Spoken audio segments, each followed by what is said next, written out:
서울의 하늘은 그날따라 유난히 무겁게 내려앉아 있었다. 잠실의 오래된 아파트 15층 창가에 선 박서연 여사의 눈에는 잿빛 구름과 뿌옇게 흐려진 한강의 실루엣만이 담겼다. 빛바랜 벽지 위에는 남편과 함께 찍은 흑백 사진이 걸려 있었다. 활짝 웃는 젊은 날의 남편, 그 곁에서 수줍게 미소 짓는 자신의 모습. 사진 속 시간은 영원처럼 박제되었지만 현실의 시간은 그녀를 홀로 남겨둔 채 속절없이 흘러가고 있었다. 벽에 걸린 개종시계의 째깍거리는 소리가 거실의 점막을 더욱 도드라지게 했다. 5년 전 평생을 함께한 남편을 먼저 떠나보낸 뒤 시간은 그녀에게 더 이상 흐름이 아닌 견뎌내야 할 무게가 되었다. 평생을 고등학교 국어교사로 살아온 그녀였다. 칠판 가득 시를 적어 내려가던 손끝의 감각, 아이들의 초롱초롱한 눈망울과 낭랑한 목소리, 동료 교사들과 나누던 교무실의 따뜻한 커피 향이 아직도 생생했다. 정년 퇴임 후 몇 년간은 남편과 함께 여행도 다니고 소소한 취미를 즐기며 여유를 만끽했다. 하지만 남편이 훌쩍 떠나버린 뒤 세상은 갑자기 색을 잃고 소리를 잃었다. 모든 것이 무의미하게 느껴졌다. 이제 그녀의 세상은 손바닥만 한 스마트폰 화면 속에 갇혀 있었다. 미국 지사로 발령받아 떠난 아들 진우는 영상 통화 속에서나 만날 수 있는 먼 존재가 되었다. 처음에는 일주일에 한두 번씩 걸려오던 전화도 이제는 한 달에 한 번 안부를 묻는 것이 고작이었다. 화면 너머의 아들은 언제나 피곤해 보였고 배경으로는 낯선 사무실과 어린 손주들의 제잘거림이 스쳐 지나갔다. 아들은 성공했지만 그 성공의 대가는 어머니의 외로움인 듯했다. 엄마, 외로우시면 뭐라도 좀 배우시라니까요. 시니어 센터 같은 데도 많잖아요. 그림도 배우시고 노래도 배우시고. 아들의 목소리는 언제나 걱정 반 재촉 반이었다.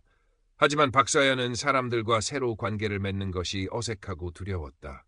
수십 년간 선생님으로 불리며 존경받았던 자신이 이제는 아무런 역할 없이 그저 노인으로 불리는 것이 낯설었다.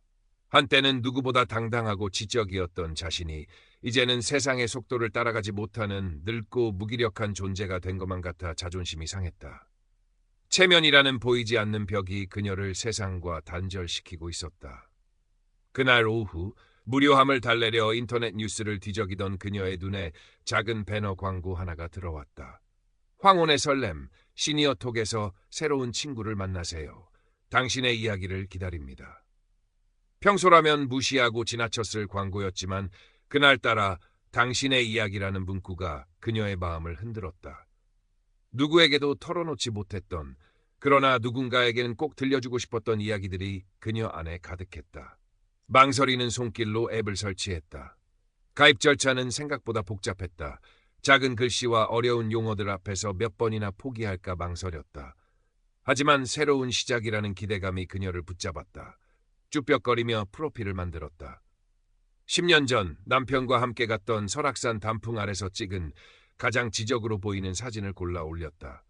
소개 글에는 책과 사색을 즐기는 사람, 따뜻한 대화를 나눌 벗을 기다립니다 라고 적었다.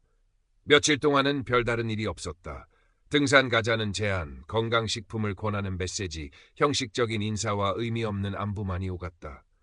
역시나 이건 자신과 맞지 않는다고 생각하며 앱을 지우려던 순간 새로운 메시지 알림이 울렸다. 발신자는 다니엘 김. 프로필 사진 속 그는 40대 후반으로 보이는 지적이고 온화한 인상의 남자였다. 배경으로는 뉴욕의 스카이라인이 희미하게 보였다. 자신을 미국 뉴욕에서 활동하는 금융투자 전문가라고 소개했다. 안녕하세요, 박서연 선생님.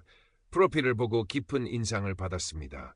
저 역시 책을 좋아하고 특히 윤동주 시인을 좋아합니다. 선생님처럼 지적인 분과 대화를 나눌 수 있다면 큰 영광일 것 같습니다. 그의 메시지는 정중했고 박서연의 마음을 정확히 꿰뚫고 있었다. 평생 국어를 가르쳤던 그녀에게 그녀가 가장 아꼈던 시인의 이름을 언급하며 다가온 그의 접근은 예사롭지 않게 느껴졌다. 그녀는 자신도 모르게 가슴이 두근거리는 것을 느꼈다.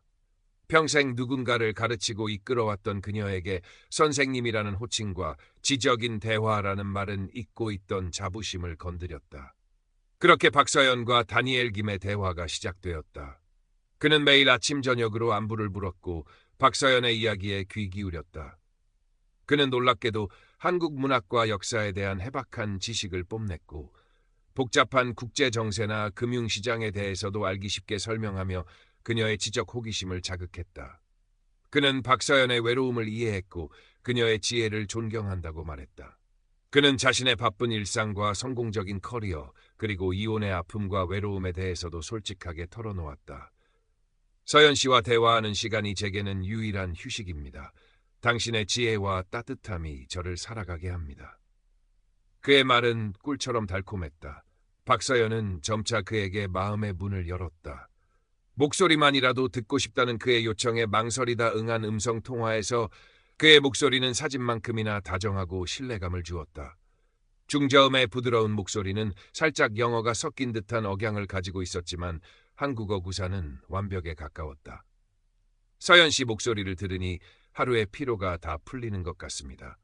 당신 같은 분을 이제야 만나다니 제 인생의 큰 행운입니다. 박서연은 수십 년 만에 느껴보는 설렘에 밤잠을 설쳤다. 스마트폰 알림 소리는 더 이상 정막을 깨는 소음이 아니라 기쁨의 전령이 되었다.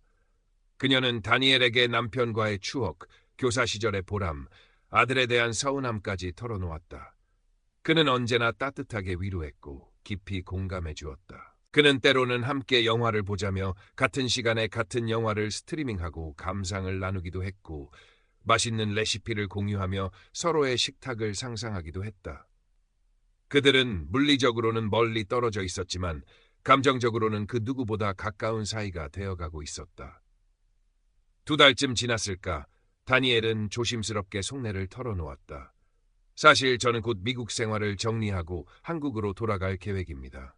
뉴욕에서의 삶은 화려하지만 마음 한구석이 늘 허전했습니다. 이제는 조국에서 서연 씨와 함께 조용하고 행복하게 살고 싶습니다. 서연 씨와 함께라면 제 남은 인생이 얼마나 행복할까요? 박서연은 심장이 내려앉는 것 같았다. 꿈에도 그리던 일이었다. 하지만 동시에 불안감이 엄습했다. 한 번도 본 적 없는 사람과 미래를 약속해도 되는 걸까? 이 모든 것이 너무 빠르고 비현실적으로 느껴졌다. 물론 서연 씨가 부담스럽다면 서두르지 않겠습니다. 하지만 저는 진심입니다. 한국에 돌아가기 전에 안정적인 노후를 위한 마지막 기회를 잡고 싶습니다. 저는 오랫동안 에코너지 솔루션이라는 비상장 기업을 주목해왔습니다.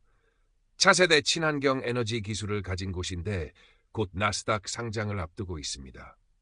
정보에 정통한 극소수의 VVIP들에게만 비공개로 투자 기회가 열렸습니다. 그리고 그 기쁨을 서연 씨와 함께 나누고 싶어요. 그는 그럴듯한 투자 제안서와 화려해 보이는 웹사이트 주소를 보내왔다. 웹사이트 이쿠글콜그가이크사치는 언뜻 보기에는 매우 전문적으로 보였다. 푸른 지구를 배경으로 한 역동적인 디자인, 실시간으로 변동하는 주가 그래프, CEO의 인터뷰 영상과 성공 사례를 담은 기사들까지 완벽하게 갖춰져 있었다. 박서연은 평생 투자는커녕 적금밖에 모르고 살았지만 다니엘의 자신감 넘치는 설명과 웹사이트의 전문적인 모습에 점차 마음이 기울었다. 이건 단순한 투자가 아닙니다.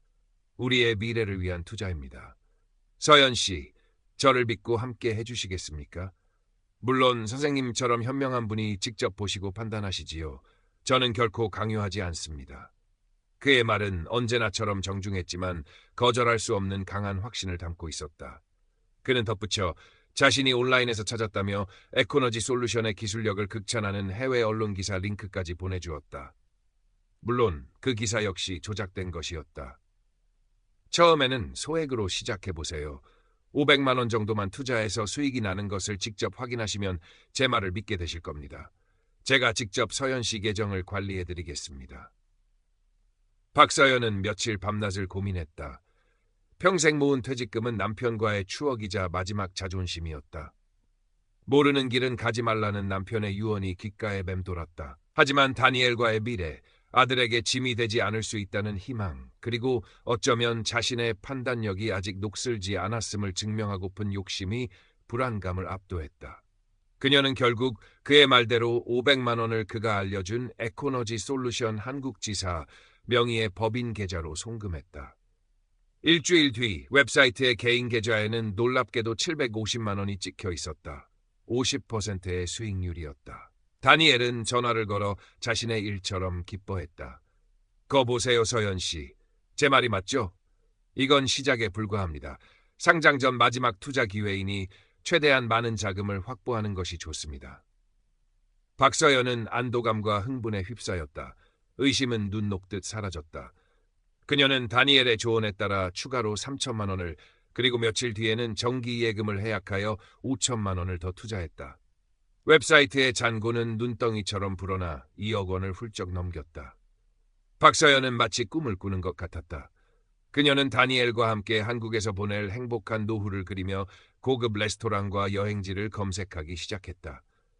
그녀는 더 이상 외롭지 않았다. 오히려 세상의 주인공이 된 듯한 충만함에 휩싸였다. 하지만 그녀의 마음속에는 여전히 아주 희미한 껄끄러움이 남아있었다. 국어교사로서의 직감 때문인지 다니엘이 보내는 메시지에서 간혹 발견되는 어색한 단어 선택이나 미묘한 문법적 오류가 신경 쓰였다. 뭐 했는데요 같은 통신어체나 매우 흡족합니다처럼 평소 잘 쓰지 않는 문어체 표현, 그리고 결정적으로 금융 전문가라고 하기에는 이상하게도 기본적인 맞춤법을 틀리는 경우들이 있었다. 그녀는 오래 외국 생활을 해서 그렇겠지라고 스스로를 다독였지만 오랜 습관처럼 그런 부분들을 작은 수첩에 날짜와 함께 꼼꼼히 메모해 두었다. 참, 나도 직업병은 못 속인다니까. 그녀는 스스로에게 쓴웃음을 지었다. 이 작은 습관이 훗날 어떤 역할을 하게 될지는 까맣게 모른 채였다. 모든 것이 완벽해 보이던 어느 날 다니엘이 다급한 목소리로 전화를 걸어왔다. 그의 목소리에는 평소의 여유 대신 초조함이 묻어 있었다. 서연 씨, 큰일 났습니다. 저희 투자 자금 중 일부가 미국 국세청의 조사를 받게 생겼어요. 세금 문제 때문에 일시적으로 자금이 묶였는데 긴급하게 처리해야 할 비용이 있습니다. 제 명의로는 송금이 어려우니 서연 씨가 잠시만 도와주실 수 있겠습니까? 그는 미국에 있는 다른 투자자가 박서연의 계좌로 돈을 보낼 테니 그 돈을 받아 자신이 지정하는 여러 계좌로 나누어 송금해달라고 부탁했다. 금액이 크니 세무조사를 피하기 위해 여러 계좌로 쪼개서 보내야 한다고 덧붙였다. 일종의 환칙이나 자금 세탁처럼 들렸지만 그는 해외 투자에서는 흔히 사용하는 합법적인 절세 방법이라며 그녀를 안심시켰다. 이 일만 잘 처리되면 우리 투자금도 안전해지고 저는 바로 한국행 비행기표를 끊을 수 있습니다. 이건 우리 미래를 위한 마지막 관문이에요. 저를 믿으시죠? 박서연은 망설였다. 이건 명백히 이상했다. 아무리 생각해도 정상적인 금융거래는 아니었다. 하지만 이미 2억 원이 넘는 돈이 묶여 있었고 다니엘과의 미래를 포기할 수 없었다. 그를 의심하는 것은 곧 자신의 판단력과 지난 몇 달간의 행복을 부정하는 것과 같았다. 그녀는 그의 간곡한 부탁과 회유에 넘어가 그의 요구를 들어주기로 했다. 다음 날 그녀의 통장에는 박민수라는 낯선 이름으로 1억 원이 입금되었다. 그녀는 다니엘이 메신저로 보내온 7개의 계좌번호와 금액 목록을 보며 은행 ATM 앞으로 갔다. 기계 앞에서 그녀의 손은 미세하게 떨렸다. 여러 번 비밀번호를 틀리고 나서야 겨우 송금을 마칠 수 있었다. 며칠 뒤 또다시 최영이라는 이름으로 8천만 원이 입금되었고 그녀는 같은 방식으로 5개의 계좌로 돈을 나누어 보냈다. 불안했지만 다니엘은 고맙다는 말과 함께 곧 모든 것이 해결될 것이라고 그녀를 안심시켰다. 그는 심지어 이 수고에 대한 감사의 표시라며 웹사이트에 그녀 계좌에 1,000만 원의 보너스를 추가해 주기까지 했다. 하지만 그것이 마지막 연락이었다. 그 며칠 동안 다니엘에게서는 아무런 연락이 없었다. 박서연은 불안한 마음에 먼저 메시지를 보내고 전화를 걸었지만 그는 답하지 않았다. 신호는 갔지만 그는 전화를 받지 않았다. 혹시 무슨 일이 생긴 건 아닐까 걱정이 되기 시작했다. 바로 그때 모르는 번호로 전화가 걸려왔다. 그녀가 거래하는 은행의 금융사고 예방팀이라고 했다. 박서연 고객님 되십니까? 고객님 계좌가 현재 금융사기 의심 계좌로 등록되어 지급 정지되었습니다. 최근 고객님 계좌를 통해 거액의 자금이 입금되어 여러 계좌로 즉시 이체된 내역이 확인되었는데 이는 전형적인 보이스피싱 및 로맨스 스캠 조직의 자금 세탁 수법과 일치합니다. 혹시 모르는 사람의 부탁을 받고 송금하신 건가요? 수화기 너머의 기계적인 목소리는 망치처럼 박서연의 머리를 내리쳤다. 심장이 쿵 하고 떨어졌다. 아니, 그게... 그녀는 무슨 말을 해야 할지 몰랐다. 은행 직원은 즉시 경찰서에 방문하여 신고하고 자세한 경위를 설명해야 한다고 통보했다. 박서연은 비틀거리며 은행을 찾아갔다. 대기 번호표를 뽑고 멍하니 앉아있는 동안 주변의 소음이 멀게만 느껴졌다. 창구 앞에 앉자 젊은 은행원은 차가운 눈빛으로 그녀를 훑어보았다. 어머님, 최근 송금 내역에 대해 설명해 주셔야 합니다. 이 돈의 출처는 어디이며 누구에게 왜 보내신 겁니까? 박서연은 힘겹게 다니엘과 투자에 대해 설명했다. 하지만 그녀의 이야기는 은행원의 귀에는 너무나 허무맹랑하게 들릴 뿐이었다. 은행원은 한심하다는 듯 혀를 차며 말했다. 어머님, 이건 100% 사기입니다. 이런 수법에 당하시는 분들이 한두 분이 아니에요. 지금이라도 정신 차리시고 경찰에 신고하셔야 합니다. 어머님 계좌는 당분간 거래가 불가능하며 경우에 따라서는 어머님도 전자금융거래법 위반으로 조사를 받으실 수 있습니다. 조사를 받을 수 있다는 말에 박서연은 눈앞이 캄캄해졌다. 피해자인데 조사를 받아야 한다니. 그녀는 비틀거리며 은행을 나왔다. 다니엘에게 수십 통의 전화를 걸고 메시지를 보냈지만 그는 더 이상 받지도 답하지도 않았다. 그가 알려준 투자 웹사이트는 찾을 수 없는 페이지라는 메시지만 띄울 뿐이었다. 온몸에 피가 빠져나가는 느낌이었다. 평생을 정직하게 살아온 자신에게 어째서 이런 시련이 닥치는 것인지 하늘이 원망스러웠다. 그녀는 떨리는 손으로 미국에 있는 아들 진우에게 전화를 걸었다. 자초지종을 들은 아들은 처음에는 믿지 못하다가 이내 격분했다.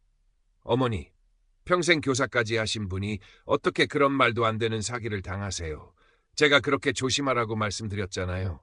도대체 제정신이세요? 아들의 날선 목소리는 비수가 되어 박서연의 가슴에 꽂혔다. 그녀는 아무런 대꾸도 할 수 없었다. 수화기 너머로 아들의 깊은 한숨 소리가 들려왔다. 잠시 후 아들은 가라앉은 목소리로 말했다. 일단 제가 빨리 귀국편 알아볼게요. 당장 경찰서부터 가보세요. 어머니, 제발 정신 차리셔야 해요. 아들의 마지막 말은 거의 애원에 가까웠다. 박서연은 전화기를 붙잡고 한참을 울었다. 서울지방경찰청 사이버수사팀 사무실은 차갑고 건조했다. 젊은 최민준 형사는 박서연의 이야기를 들으며 무심하게 서류를 뒤적였다. 그의 눈빛에는 또 흔한 노인 대상 사기꾼이라는 피로감과 냉소가 섞여 있었다. 그는 매일같이 이런 사건들을 처리했고 피해자들의 눈물과 후회에도 익숙해져 있었다. 그래서 그 다니엘 김이라는 사람 신원은 확실한가요? 만나본 적은 있으시고요? 사진이나 다른 정보는요? 아니요, 목소리만. 사진은 앱에 있는 것뿐입니다. 투자 사이트 주소나 계좌번호는요? 대화 내용은 남아 있습니까? 박서연은 힘겹게 기억을 더듬어 정보를 제공했다. 하지만 다니엘과의 대화는 주로 보안이 철저하다는 이유로 그가 유도했던 기록이 남지 않는 메신저 앱을 통해 이루어졌고 그마저도 이제는 접속조차 되지 않았다. 최 형사의 표정은 점점 더 어두워졌다. 거의 모든 단서가 사라진 상황이었다. 그때 박서연은 문득 자신이 메모해두었던 작은 수첩이 떠올랐다. 그녀는 가방에서 낡은 수첩을 꺼내 최 형사에게 내밀었다. 이건 그 사람이 보낸 메시지 중에 제가 이상하다고 생각했던 부분들을 적어둔 겁니다. 제가 국어 교사였던지라 이런 걸 그냥 넘기지 못하는 직업병이지요. 별것 아닐 수도 있습니다만. 최 형사는 시큰둥하게 수첩을 넘겨보았다. 그의 눈에는 회의감이 가득했다. 하지만 수첩을 넘기던 그의 손길이 순간 멈췄다. 박서연이 꼼꼼하게 날짜별로 정리해놓은 다니엘의 언어적 오류들, 특히 특정 지형에서 주로 사용하는 은어나 비표준어, 그리고 금융 전문가라고 하기에는 터무니없는 투자 설명의 논리적 모순들이 일목요연하게 정리되어 있었다. 뭐 했습니다 같은 오래된 표현과 뭐 했는데요 같은 신조어가 혼재하는 기묘한 문체, 결정적으로 수익률을 수익률로 잘못 쓴 부분까지. 어머님, 이거 정말 대단하십니다. 어쩌면 이게 결정적인 단서가 될 수도 있겠습니다. 최 형사의 눈빛이 달라졌다. 그는 무기력한 피해자로만 보았던 노부인에게서 날카로운 분석가의 면모를 발견했다. 그는 즉시 팀원들에게 박서연이 제공한 정보와 계좌 내역을 다시 면밀히 분석하고 특히 언어적 특성을 바탕으로 용의자 프로파일링을 진행하도록 지시했다. 수사는 급물살을 탔다. 박서연이 돈을 보낸 대포 통장들의 명의자를 추적하던 중 마지막 송금 계좌 중 하나가 아직 인출되지 않았다는 사실을 발견했다.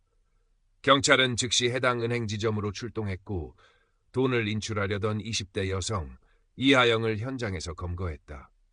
이하영은 경찰서에서 펑펑 울며 모든 것을 털어놓았다.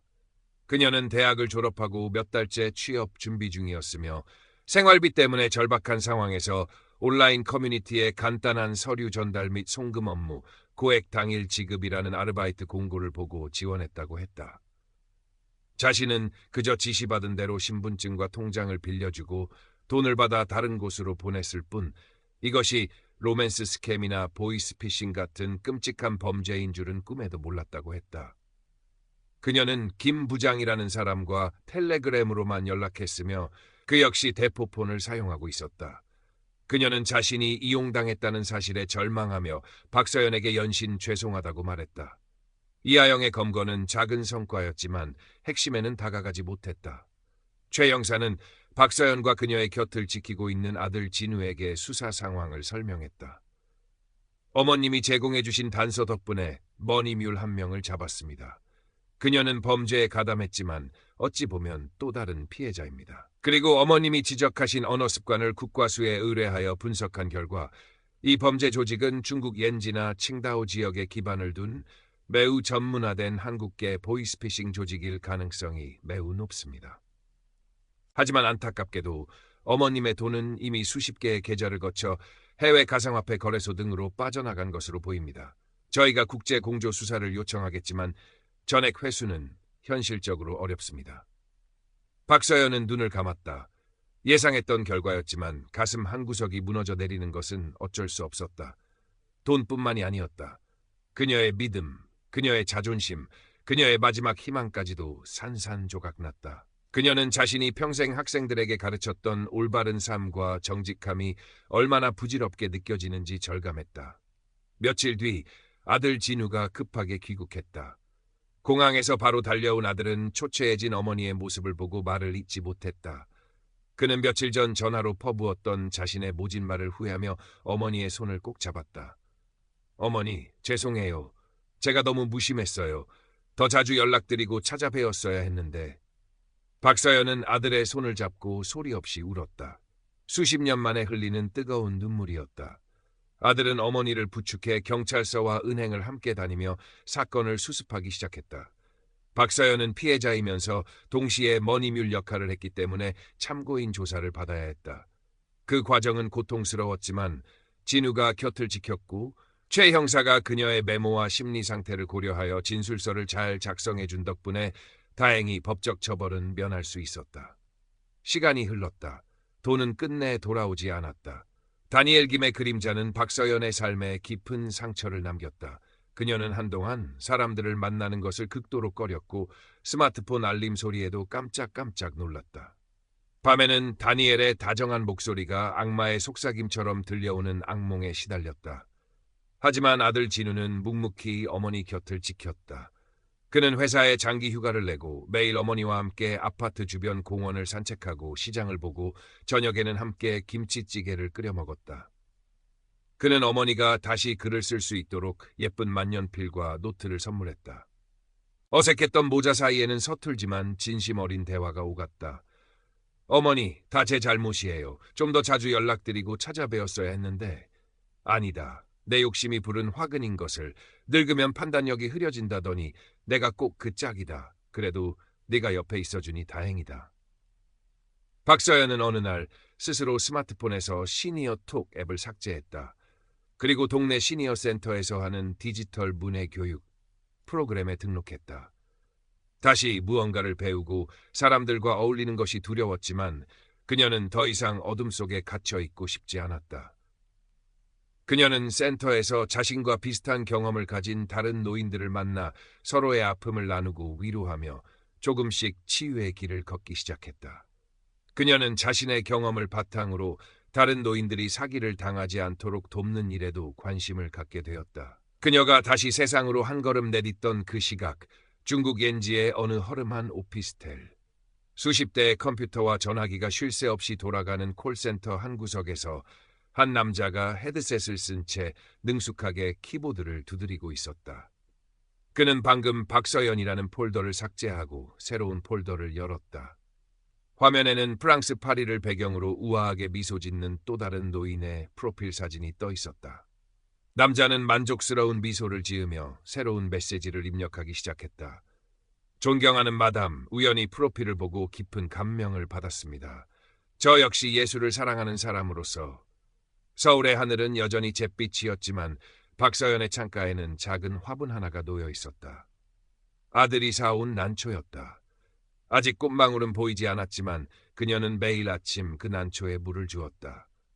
그리고 진우가 선물한 노트에 잃어버린 돈 대신 잃어버렸던 자신을 되찾아가는 이야기를 한자 한자 써 내려가기 시작했다. 사기꾼이 남긴 상처는 깊었지만 그 상처 위로 새로운 삶의 의지가 아주 천천히 그러나 분명하게 싹트고 있었다. 그녀의 이야기는 아직 끝나지 않았다.